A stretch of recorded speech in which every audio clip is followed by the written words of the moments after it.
guys, and welcome back to the VCT Game Changers APAC Series 2023. We've had a long week of games so far, but before we get into that, guys, I'm your host, Jenny Ray Richard Lee. With me once again on the panel is the lovely as ever Zach. How we feeling? We know it's a bit early where you are over in Spain right now. Yeah, the sun is starting to come up, so I think it's going pretty well. But like you mentioned, we're heading into the last couple of days of Game Changers, and we are almost there. Jenny just about to crown our representative for APAC at that Game Changer Championship in Sao Paulo this year, and we only have 3 games left to go before we do that. 2 today and 1 tomorrow. But that said, I think that this Elite, it's been a really huge roller coaster. Some of the games that we've had, the comebacks that we've seen, it's been insane. Yeah, absolutely. I mean, we thought, we started out day 1 and 2 with like mostly 2-0s here and there. And we were like, oh, is this gonna kind of be like, the historic matchups that we've seen throughout the year? But I think a couple of these teams, especially SCYTHE, that we're going to see first, have really just shown up so strong this time around in Elite. We are going to take a look, though, at the tournament format that the teams have all had to go through to make it to this point. Yeah, I think that if you do take a look at this year's roadmap, it's been a long haul for us to really make it here. We started off with the Opens, where 6 teams did qualify for Elite through circuit points. And then after that, I think LCQ, all of us were there. 2 more teams had a chance to make it to that final tournament of the year. And now we're in stage 3, Elite. And of the 8 teams that have made it through here after a long year of going through those qualifiers, Opens, LCQs, and the like, we finally are almost there where we do crown that representative for APAC, whoever wins Elite. Oh, yeah. I mean, that happens tomorrow. I can't believe we've only got 3 series left. We are down to our top 4 teams left in the competition, left in this year. So the 8 qualified teams through to Elite this time around, they're pretty familiar. We unfortunately had to say goodbye to a couple more yesterday, but the top 8 teams: Nyx Kyosei, MLT, Global Esports Phoenix, SCYTHE, RRQ, Fulton Sapphire, Team SMG, as well as Orangutan X. And wow, it's been such a long journey for these 8 squads. We started way back in March, earlier in the year, played 3 Opens, played last chance qualifiers, and today, for Elite, it's kind of the first tournament this year where the teams don't need to go through that Swiss bracket, so it's a week-long competition, and they start off strong straight onto the broadcast is double elimination. So especially for SCYTHE, had a long fight to make it back up through the lower bracket, but this is what the teams are playing for, that $35,000 US prize pool. And first place, 12,000 USD to first place, but also as long as you've made it to Elite, you get at least 1,000 US dollars. It's a pretty hefty chunk of change, and Elite, the stakes are higher. You've got that ticket to Sao Paulo, Brazil for the Global Game Changers Championships on the line as well, but also, that prize money, that could fund you for a little while. I'm just saying. Yeah, I completely agree. I think that it's always nice to have that extra chunk of change in your pocket for sure, but like you mentioned, there's something for everybody. That said, we're in our top 4 right now, and only one will be taking that coveted ticket to Game Changers Championship. By the way, who decided that APAC gets only 1 slot? Please give us more, because I think that after the action that we've seen both in this tournament and throughout this year, I gotta say, it's heartbreaking that only 1 team will get to go. Looking at this bracket right now, a little bit of a reminder, SMG, they are 33-0, I believe, when it comes to wins and losses this year. Nobody has taken them down quite yet, and it's a trademark in this tournament as well, because they haven't even dropped a map yet. Yeah, absolutely wild. Coming into Elite, they had like 100% win rate on a whole bunch of different maps. I love how day one, Nyx Kyosia were like, okay, what map does SMG not have 100% win rate on? We're gonna play Sunset.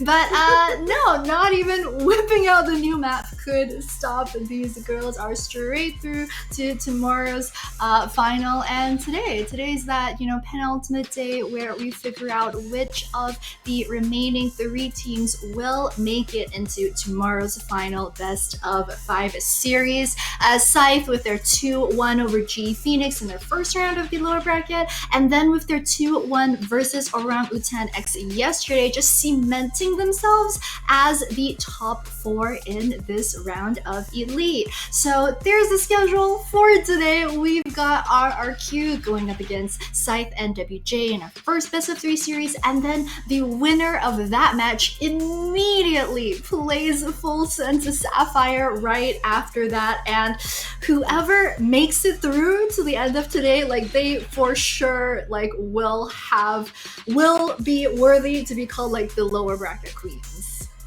Oh yeah, for sure. And you talked about SCYTHE being able to win against GE as well as Orangutan. We say win pretty easily, but those games, they went down to the wire. SCYTHE was making those unprecedented comebacks, taking it all the way to overtime against Global Esports to win it. And the same against Orangutan. Even though I don't think it went to OT yesterday, it still came down to the wire, and it was an insane comeback that we saw to come out of SCYTHE to bring them to that top 4 that we talked about right now. But from today, no more mistakes, no more second chances. It is lower bracket day, and whoever does come out the winner at the end of today, they will be locking in that spot in the grand finals against SMG tomorrow. And whoever wins that, they're going to be heading off to Sao Paulo at the end of the month, or end of next month. Yeah, it's Game Changers Championship. It's the end of November, so definitely a lot to fight for here. And I think especially today in the lower bracket, all of these teams, they've definitely proven themselves to be fighters. We've had insane comebacks. We've had like these really cool stories to come out of the individual players themselves, and it all comes to an end this weekend because we can only have one left standing. Yeah, just one left standing. And like you said this just now, right? I think every year at this time of the year, it's when all of us here in Pacific, here in APAC, we're like, why does Pacific only get one slot to Game Changers? I mean, maybe next year. Maybe next year we'll get 2 slots. We'll see. It's the go sign some petition online. We gotta make it happen. We gotta send 2 of our teams, to the Global Game Changers Championships. But guys, we got the new video intro for RRQ coming right up.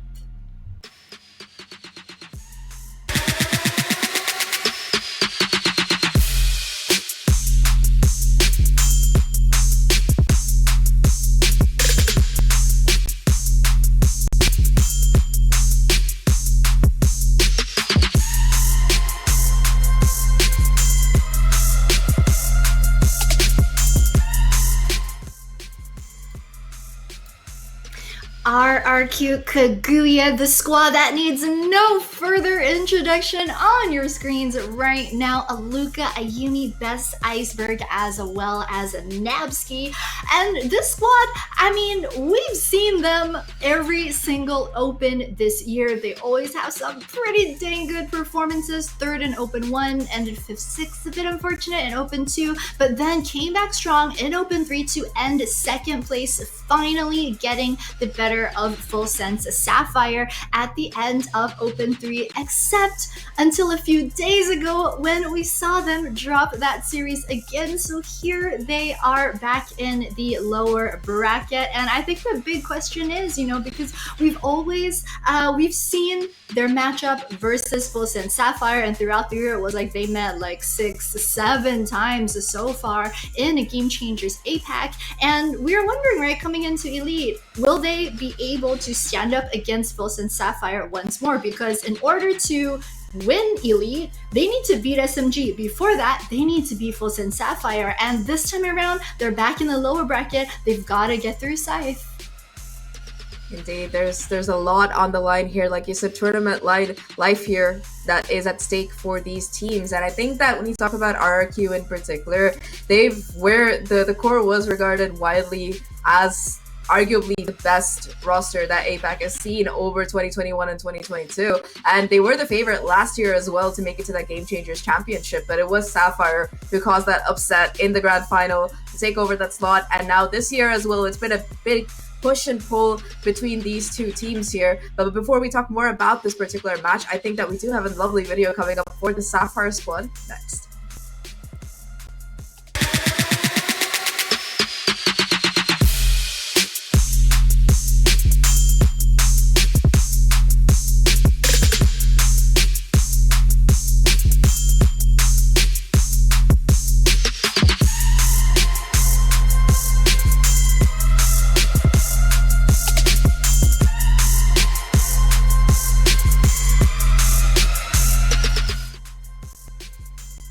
All right, well, it's not Sapphire, it's SCYTHE. That is my bad. But look, I got super excited after you talked about Sapphire there, so I got a little bit confused. But it is SCYTHE on your screen right now, and we've been talking about the tenacity of this team, the way they've just been coming up, punching from that lower bracket since they dropped down. And I think that this team, it definitely has the potential to be one of the more scary comeback rosters. We've seen individual heroics to come out, whether it's Aureophilia, Lynn, who's a player that I've been watching out throughout this elite run, and of course Yamori on that duelist role. I really like the flexibility that this team has. Ooh, absolutely. And we did see Marche in the introduction for the squad. They were running like more a 5-6% roster earlier on, but Lynn, I think, is the standout star so far of Elite. Just, kind of coming in for Marche in that role. And she has been so clutch this entire week. I think really helping to stamp SCYTHE into that top 4 position. There are just so many rounds, so many comebacks in these series that were only really possible because Lynn was such a star. She is also their Sentinel player. The fact that you're coming up clutch as that Sentinel is just absolutely mind-blowing. She does play that KJ. We know you love the KJ. Taylor also has a bit of a soft spot for that agent, so it's always good to see. I mean, sometimes she just goes crazy, gets those multi-kills, so definitely I think the player to watch out for if the SCYTHE want to have a convincing series versus RRQ Kaguya, because just to remind y'all, SCYTHE is in the lower bracket because they got 2-0'd by RRQ in their very first round of Elite just on Tuesday. So it's been a long journey for SCYTHE because they got 2-0'd by RRQ, then they had to 2-1 GE, they had to 2-1 Orangutan XE yesterday. Today they've got the RRQ rematch, and they've been pretty much playing almost every single day. I'm just not sure if they have anything new left to pull out versus RRQ.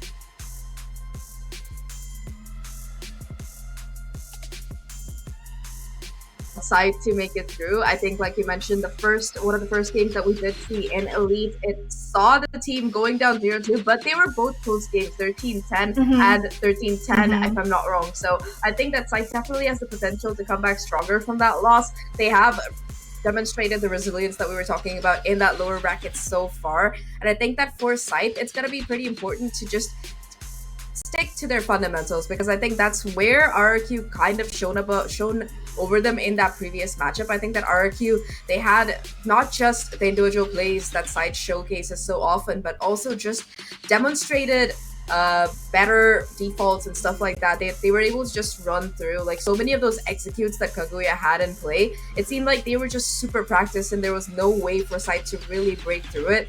But now that they had a taste of how this gameplay has gone in Elite itself, hopefully this will be what they need to kind of overcome the curse, because RRQ and SCYTHE, they faced off several times in the past, and so far it's always been RRQ to come out on top. So SCYTHE, this is the one for all the money. If they can beat RRQ here for the first time, it will get them at least a 3rd place finish in Elite, and I think that's got to be really their goals here.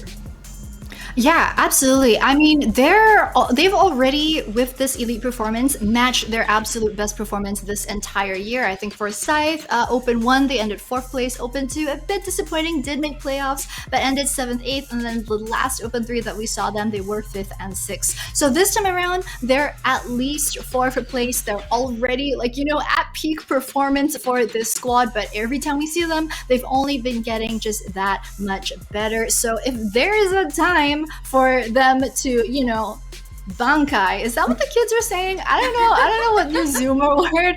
I feel like my age is showing based off of my taste in anime. But you know, they're leveling up. Yeah, if there were a good time for that to happen, it would be right now. Don't worry, I completely got the reference and it makes me feel very dated as well between you and me. But that said, I think that definitely they're gonna need all the anime power-ups and storylines that they can take, because they're definitely living in a fairy tale right now, at least for side. They have the unprecedented fourth place already locked in, possible third, second. It's only higher that they can go from here, really. And we've talked a lot about their potential on the roster, but this is where they really have to come out and make it shine, because they're up against RRQ.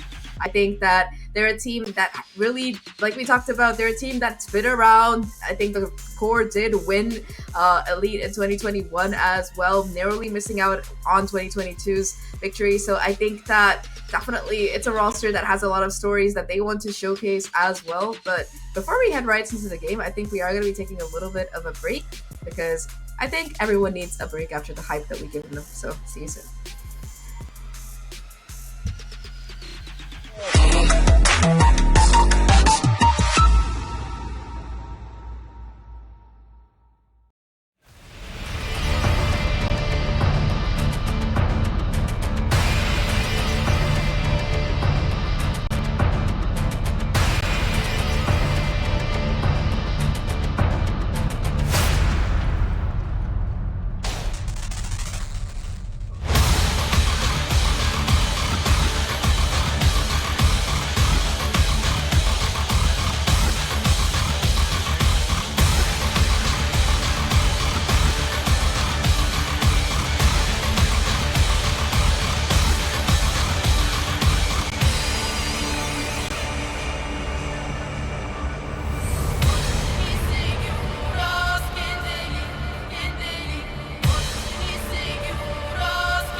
Show me what you got. Back up, back up, back up, back up, back up, back up, back up, back up, back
show me what you got. Down, up, back, back, up, God, down, up, back, back, God, down, up, back, back, up, God, down, up, back, back, God, down, up, back, back, up, God, down, up, back, back, God, down, up, back, back, up, God. Ain't no reason to back down, so step it up. God, down, up, back, back, up, God, down, up, back, back, God, down, up, back, back, up, God, down, up, back, back, God, down, up, back, back, up, God, down, up, back, back,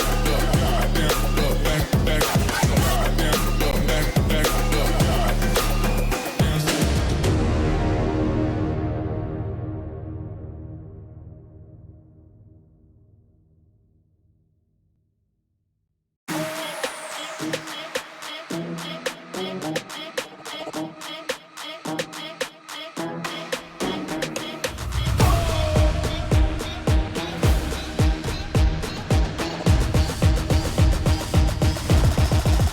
Got the money in the bank.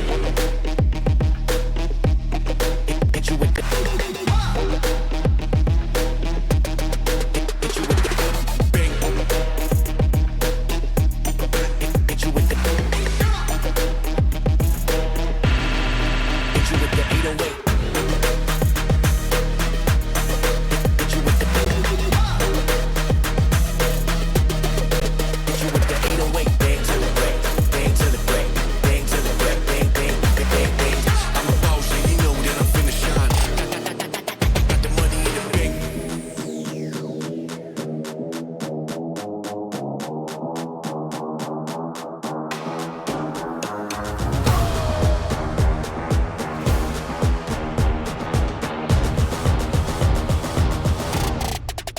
Got the money in the bank.